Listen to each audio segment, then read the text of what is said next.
I'm not saying, by the way, that I'm done with Nickbox forever. I just want to see some improvement. I'd like to see more effort put into the live action TV shows. Shut up! You don't think Ryan is famous? Cousin Ryan. You gotta...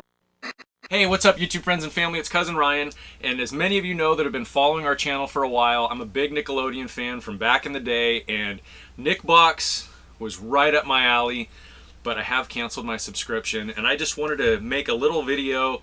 This isn't going to be an in-depth review or anything, and I'm not trying to put Nickbox on blast. I just thought it would be fun to go through some of the boxes and share with you my favorite items from certain ones. Full disclosure, I haven't opened any of these boxes since I did the initial unboxing, and I know some of them have been parted out, and some of my favorite items might not be there anymore. I know Ryder took some stuff, I've given some stuff away, so this might be kind of a goofy review for certain things just because I don't know what's left in some of these boxes, but I want to go through each one and just give you what I thought was my favorite item. Let's see what else. Yeah, you know, one more thing though, with the customer service with Nickbox, everybody's always been super friendly, but maybe a little bit unhelpful. Something happened later at the end of 2019, they completely eliminated their rewards point program. I was super close to getting a free box, and then it just vanished. And they claimed they sent out an email to everyone, which I never got. And I check my spam folder pretty regularly just for reasons like that. And I'm not calling them a liar. I'm just saying I never got an email that said they were going to eliminate the rewards program, which I thought was sticking the shaft to the fans a little bit. And then the Black Friday situation with the free box, like for those of us that already had a subscription, I entered my code, it said accepted, and then I never got it. And it was kind of an argument of, well, do you have a screenshot that says the code was accepted? I don't screenshot that stuff. Come on, nobody, I have a hard time believing I'm in the minority of people that don't screenshot those things. But anyway, I just dropped it. I was like, whatever, it's another box. I don't, big deal. But I had made kind of a flip comment on Facebook at one point, at which point their Facebook, whoever moderates their Facebook page, said, hey, can you PM us or DM us with your information? And I ended up talking to the same person that wanted the screenshot in the first place. Anyway, I got a free box. It was one that I'd already had. It was the Halloween box, I think, from a year ago, which it was cool, whatever. They made it right, but it was just more of a hassle than it should have been. And then the other thing, too, I've noticed as time goes on, it seems like the Nickbox, so maybe I'm not the target audience. I was a Nickelodeon fan from the, starting in the late 80s and early 90s. That's my golden era of Nickelodeon. And it seems like a lot of the Nickbox, what they're considering nostalgia now, is late 90s, early 2000s. And I think from early 90s to late 90s, there was a stark difference in how Nickelodeon looked in its programming and just the way it appealed to kids. So I'd like to see Nickbox focus more, of course, on my generation. But I think they need to decide, okay, we need to have a Nickbox for the older kids and for the younger kids, meaning the older kids being my generation from the early 90s and then the next generation coming in the late 90s. Just my opinion. I view Nickelodeon as too, almost broken in the middle of the 90s. Not broken in a bad way, but just split in how things looked. Like, I remember when Nicktoons were brand new, it was Doug, Rugrats, and Ren and Stimpy. Those were the original three. And then, of course, SpongeBob and things got added later. But I'm totally rambling. Let's get to this. So I just want to look at the first Nickbox. This isn't one that I got. It was later on. You can see there's some really cool items in it. It's from summer 2016, and you can see there's like a vinyl Reptar. There's a Cynthia doll. I think this one looked really, really cool. The Spunky plush. I mean, this one to me hit it right out of the park with and Chucky's shirt. And the glasses. I don't know. I just think this was a really cool box. I think even though it didn't focus on any live action items from Nickelodeon, it hit some very important key points with the animated series. And then the next box, I believe, was called the live action box. And it focused on, look at, there's a piece of the Crag, which, as you saw the other day, I printed one out. Little Pete's hat from the Adventures of Pete and Pete, I think, is an awesome thing, and then the slimy nose and glasses from Double Dare, and the Good Burger apron. I think those are all really cool items. Let's move on to the summer 2017 box, which this is where I started to jump on board.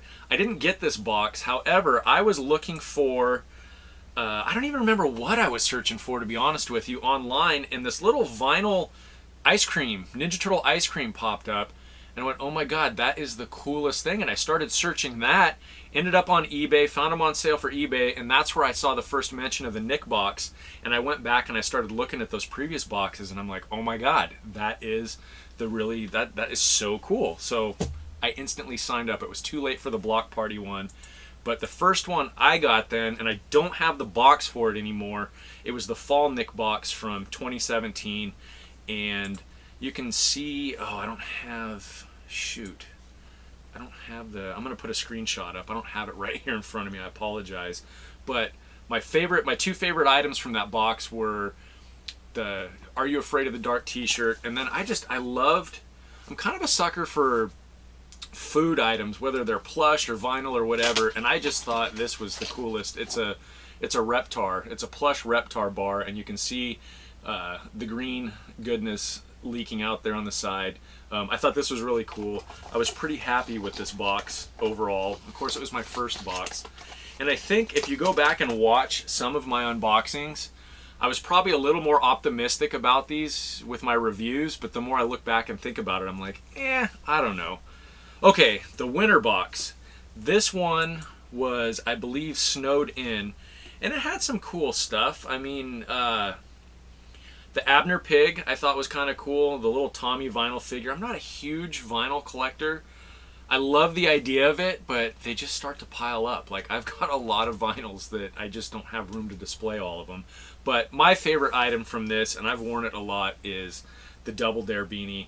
I absolutely, absolutely loved this. This was my favorite item from the winter 2017 Nick box. So here we go, and this is one of the pieces that I don't know what happened to it. It's from the spring 2018 Nick box, and it was, let me back up here again, the Stoop Kid vinyl. Now that I said I don't like vinyls, I love the Stoop Kid vinyl, and I have no idea. Let's see, it's not in, let's see, that's not it. It would have been in this one right here, and it's not in here. But that was my absolute favorite piece from that Nick box. I'll try to find an image online and share it here so you guys can see it. But yeah, that's a bummer. I have no idea what happened to that. It's probably in a box somewhere. Okay, let's move on to the summer camp box. You can see this right here. And I don't know, I gotta look here and see. Oh yeah, alright, so I already know Ryder took some stuff out of here. I have used that bottle opener. It's actually out on the porch, screwed to one of the posts, so I used that bottle opener quite a bit. Ryder's got the hat. I thought the beach ball was kind of cool just because it reminded me of Happy Meal toys or Burger King toys. I think I had a Garfield one or something from Burger King back in the day. That was cool. And the Camp Nick shirt was pretty awesome too. I should have worn that today. But okay, let's keep going here. All right, the Halloween and the fall box. So I've been a little bit critical of these. So I think that Nick Box is missing a huge opportunity. Like, why wouldn't you have something for Snick or Treat or Nick or Treat in here, like a vinyl pumpkin when the pumpkin was carved with Nick or Treat? Like, that would be a very cool item. Or a plush version. Here, I've already poo-pooed the whole vinyl thing, and I'm suggesting more. But anyway, unfortunately, I think the coolest item in here was a recolor or a repaint of a previous one. So I'll show you. It was the Leonardo ice cream, and the melted part of the ice cream was glow in the dark. Now, ironically, Turtles is not nostalgic for Nickelodeon. It's not a property that Nickelodeon owned back in the day, so I'm still okay with it because I love Ninja Turtles, and there is nostalgia here. It's just not Nickelodeon nostalgia. But I thought this was the coolest item in that box. And then, of course, I did, and it's still in the box, so I haven't worn it. the Zeke the Plumber t-shirt I thought was a great reference to Camp on Awana and Salute Your Shorts. That was probably my favorite episode of, or one of my favorite episodes of Salute Your Shorts. Try to get this box closed here. There we go. Yeah, I thought that in the what is it? The Capture the Flag episode. I think Zeke the Plumber and the Capture the Flag are my two favorite episodes of Salute Your Shorts. Okay, so this next box brings up a little bit of a sore subject for me with Nickbox. Their social media presence and their spoiler alerts are a little bit ridiculous. They've gotten better about it, but they had this habit of saying spoiler alert and then putting a picture of the item right below it. Like there was no chance to avoid it. And for some of us who want to be surprised, it was bad. It was totally bad. But they've gotten better about click here for the spoiler or whatever now. So I'm glad they fixed that. But my favorite Nickbox item of all time from my all-time favorite Nickelodeon show got spoiled. And it was that moment of, oh my God, I am so excited to... Dang it, why did they spoil this? Like, opening the box and seeing that totally unaware would have been the most, like, amazing, nostalgic excitement ever. But I'm, of course, talking about Mr. Tasty from The Adventures of Pete and Pete. I absolutely love this. And this has an even more special place in my heart because in the little surveys that they'll send out after you receive your Nick box, they'll ask you like suggested items, and I kept suggesting a Mr. Tasty vinyl or plush, and it was just, this is so cool. I love Mr. Tasty. He's one of my favorite characters from Nickelodeon history, like of all time. The episode where they try to find Mr. Tasty is one of the best episodes of Pete and Pete ever. And I got to acknowledge my hypocrisy here. It's the whole Doc Holliday, my hypocrisy knows no bounds. I know I said I have too many vinyls and I don't collect them, but you can see I do. And I like them, don't get me wrong, but I just feel like they're piling up on me. And I guess that's my criticism of them more than anything. So it's got to be a really special one before I'm like, okay, this deserves space on my mantle. What's in this? Okay, we already looked at that. Another missed opportunity, I think, with the Nick Box time capsule. It had a Clarissa Explains It All fanny pack, Legends of the Hidden Temple glass, Ah Real Monsters vinyl. The keychain was pretty cool. The little piece of the Crag keychain, slap bracelet, some coasters from Legends of the Hidden Temple to go with your glass.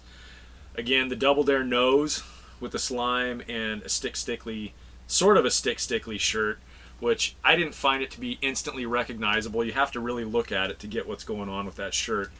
But yeah, I just thought it was it was a missed opportunity. Like they could have done something from what was it, Mark Wiener and Wienerville and Stickly, that whole era of Nickelodeon, in a time capsule. Like there is so much you could have done with that. Like if you're gonna give us a vinyl figure, again, here we go with the vinyls. A vinyl figure, do the Geyser from Nickelodeon Studios. Oh my God, like how cool. I mean, that's where the Nickelodeon time capsule was placed, right? At the studios in Florida. Like, there was just so many missed opportunities with this one. And I feel like that's kind of getting to be a theme with this box. So let's go on to fall of 2019. Oh, excuse me, that previous one was spring of 2019, so we got to go on to summer of 2019. And I don't know where that summer box is. That's one that's like completely missing, but by looking at the image here, I can tell you I wasn't overly thrilled with this one, and I think this was my, okay, I need to like reevaluate my $60 every month because I just wasn't feeling it with this. It's super heavy on the Nicktoons, and gosh, I can't believe I don't have that box anywhere. You'd think it would be on the... Anyway, so let's just jump ahead then to fall of 2019 and take a look here at what we've got. So I wasn't overly thrilled with this box either. I think if we're going to talk about favorite items, and it wasn't even... Like, I like Angry Beavers, don't get me wrong. This is not a criticism about Angry Beavers. in any way whatsoever. It's just not. Angry Beavers just weren't my thing. Like, I enjoyed them, but I don't have that like nostalgic pull. That was like mid to late 90s. But I thought their vinyl, their trick-or-treating vinyl, was freaking awesome. I really liked it. I thought that was creative, and that was a great nod to Halloween too. If you're gonna have a box in the fall, you know, fall themed, scary themed, whatever, it should have some Halloween themed items in it, because Nickelodeon's got a great, you know, history with Halloween. Okay, let's move on to the winter Nick box now. One of my other most favorite items out of all of the Nick boxes came in this one. It's the Double Dare scarf that matches the Double Dare beanie from the previous winter Nick box. I think this is really cool. I really liked the pullover sweatshirt. It didn't have a hood. It was just a pullover sweatshirt with the old Nickelodeon bumper character thingy there. This box did inspire some controversy on Facebook. They had these metal bookends that were really poorly constructed. They're hot glue. The hinges were like, the thing was chipped, the paint's chipped, and I'm even looking at this now. This has been stored indoors, and the metal where the paint has chipped is rusting, and it's not a very good, it's just a janky hinge. I don't know. There were people requesting replacements online. I didn't bother because I wasn't going to use it anyway, but it just seemed like that was a really big gaffe for Nick box. So getting back to this though, if they include gloves that match these in the next winter box, I'm definitely going to renew my subscription. I'm not saying, by the way, that I'm done with Nick box forever. I just want to see some improvement. I'd like to see more effort put into the live action TV shows. And granted, that could be a little more, could cost a little more or have a little more effort to get the licensing for some of the live action stuff when, you know, animation's animation. They own the rights outright to Nicktoons. But, and I know there's been some complaints of a lack of Doug in these boxes, but I'm pretty sure Disney still owns the rights to Doug after they bought it from Nickelodeon, so they might not be able to pull in the licensing for Doug items. But I think that about wraps it up. So that's it for today. I'm going to have my music video reactions tonight, but tomorrow I took the same amount of money that the Nick box costs. It cost $60, and that's where another part of my criticism here is $60 for each one of these boxes. There's some really cool stuff in them, but this scarf isn't worth $60 to me. I mean, but I just have a hard time with justifying $60. So that inspired me to take the same amount of money, give myself a $60 budget, $50 to $60, just because, you know, the Nick box is $50, but by the time they ship it, it's $60. So I kind of went with a $50 budget and then tacked on the $10 for tax and some, you know, just give me a little leeway to try and put together my own Nick box. So I'm going to unbox that tomorrow and we'll see how I did. See if you guys think I did a good job. I'm a little bit critical. I learned some things about trying to put one of these together that I don't know would necessarily apply to a company that's doing it, but it's not as easy for an individual to come up with some cool stuff and stay within budget. But I don't think that should let Nick box off the hook either. Anyway, I've talked enough, and I hope you guys are doing well and enjoy the rest of your day, and I'll talk to you soon. You know, say it's Cousin Ryan on the Hollywood Boulevard. You know, say he bigger than any superstar. All of us spit you some real dope bar. Some them sweeter than any chocolate bar. Boom! Hey.